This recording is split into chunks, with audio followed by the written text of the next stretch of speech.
नमस्कार दोस्तों, एक बार फिर से आप लोगों का स्वागत है हमारे यूट्यूब चैनल पे। तो दोस्तों, आज के वीडियो में हम लोग सीखेंगे स्टेट बैंक ऑफ इंडिया का फॉर्म 15G को कैसे सही भरते हैं। याद रखिएगा दोस्तों, फॉर्म 15G होता है जिसका एज अभी 60 साल नहीं हुआ हो।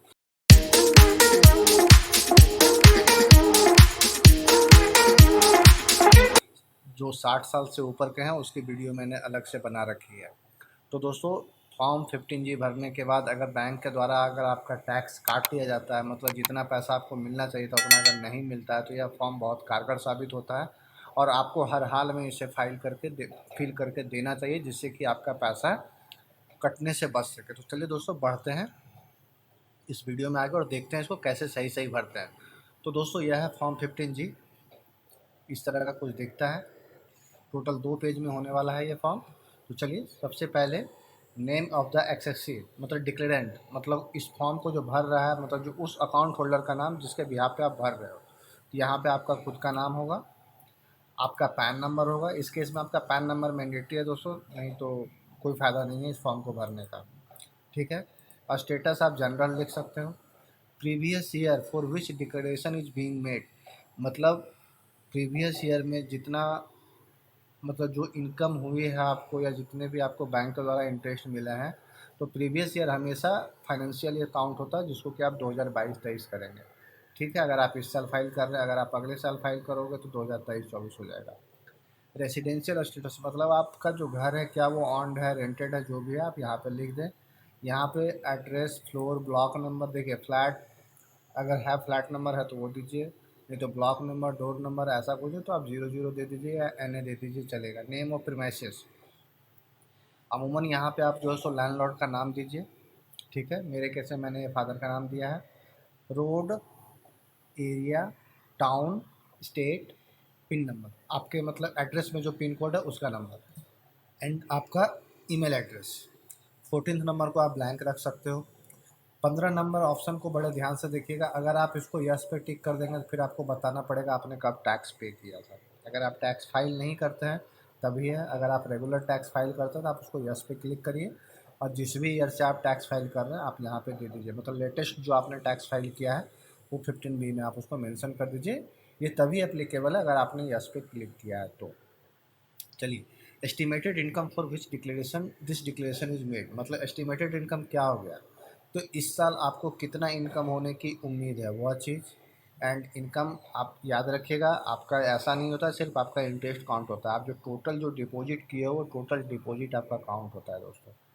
एंड 17 नंबर में आपका estimated total income of the previous year in which income mention in column 16 is to be included, मतलब 2000, जैसे मैंने ये 2022-23 दिया है, इसका मतलब 2021-22 में आपकी टोटल इनकम कितनी थी और इस ईयर कितनी थी, दोनों का कंबाइंड के बिहाफ पे आप भरते हो। इसलिए इस चीज़ को 16 से लेकर के 18 तक का आप बड़े ध्यान से भरेंगे दोस्तों।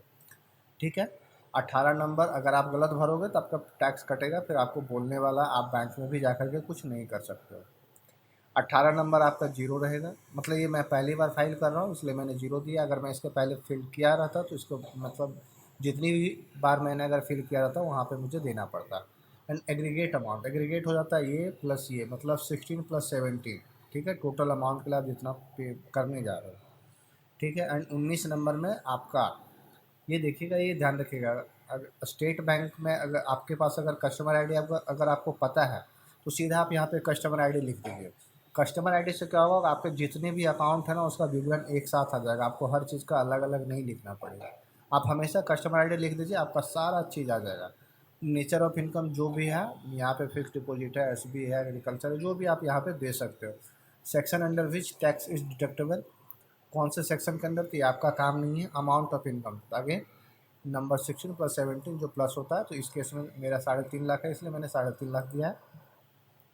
और उसके बाद जो है सो आपको यहाँ पे साइन होगा और उसके बाद डिक्लेरेशन वेरिफिकेशन, इस चीज़ को बड़े ही ध्यान से आप देखिएगा दोस्तों।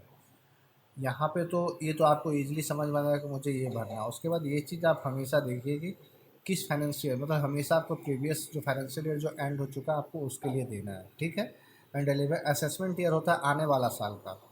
एंड प्रीवियस ईयर हो जाएगा आपका हमेशा previous year 2022-23 and assessment year हो जाएगा आने वाला साल का, मतलब जो अभी साल चल रहा है, और मतलब जो फाइनेंशियल जैसे होता है अप्रैल से लेकर के मार्च तक का। इस केस में अप्रैल से मार्च क्या होगा, 2023-24 होगा। चलिए, एंड प्लेस आप डेट दे दीजिए, डेट हमेशा प्रजेंट डेट दीजिएगा, ठीक है। अगर आप डेट ब्लैंक छोड़ोगे, बैंक ऑफिसर आपके फॉर्म को डालना भूल जाएंगे सिस्टम में, आपका टैक्स कटेगा। आप कह नहीं सकते हो कि मैंने इस डेट में दिया, इसलिए डेट आप हमेशा करंट डेट डालें। उसके बाद यहाँ पे साइन कर दें। Part 2, to be filled by the person responsible for paying the income referred in column 16, ठीक है। तो ये पार्ट भी आप ही को भरना है। यहाँ पे name of person responsible for paying, आपका नाम हो जाएगा, आपका पैन नंबर हो जाएगा। कंप्लीट एड्रेस में आप एक डैश दे करके डू दे दो, मतलब आपका ऊपर का एड्रेस यहाँ पे कॉपी हो जाएगा। चलिए, आपका email ID, annual amount of income paid nil होगा, अभी तक कुछ पे किया नहीं है। Number 9 not applicable, number 10 not applicable. उसके बाद सेकंड पेज पे आकर के आपको फिर से प्लेस डेट एंड आपको साइन करना है दोस्तों। यह था दोस्तों फॉर्म 15G, जिसको भर करके आप बहुत सारे पैसे बचा सकते हो। इसका एक उदाहरण मैं देता हूँ। मान लो अगर आप देखते हो कि आपने 5 लाख का एफडी करवा रखा है और उस पे आपको टोटल साल में 50,000 का आपको इंटरेस्ट मिलना था, लेकिन आप देखोगे कि किसी महीने में थोड़ा कट गया, ठीक है। ये हालांकि एफडी का अमाउंट जो क्रेडिट होता है आपके अकाउंट में वो पर क्वार्टर होता है, तो आप देखोगे किसी में थोड़ा सा कम हुआ, आप पूछोगे तो आप देखोगे कि यह जो है सो एक पार्शियल अमाउंट आपका कट करके बैंक को सॉरी गवर्नमेंट को जा चुका है। तो उसी को बचाने के लिए हम लोग 15G फाइल करते हैं, जिससे कि आपका पैसा ना कटे। 15G ना सिर्फ आप ऐसा मत सोचिएगा कि आप सिर्फ फिक्स डिपॉजिट अगर आप किए हो उसी के लिए दे सकते हैं। बैंक में अगर आपका सेविंग में भी अच्छी खासी रकम पड़ी हुई है तो आप उसके लिए भी दे सकते हो। अगर बैंक ने आपको एक फाइनेंशियल ईयर में अगर 10,000 रुपये से ज़्यादा का इंटरेस्ट पे करता है तो फिर आपको ये 15G फाइल करना मैंडेटरी हो जाता है दोस्तों।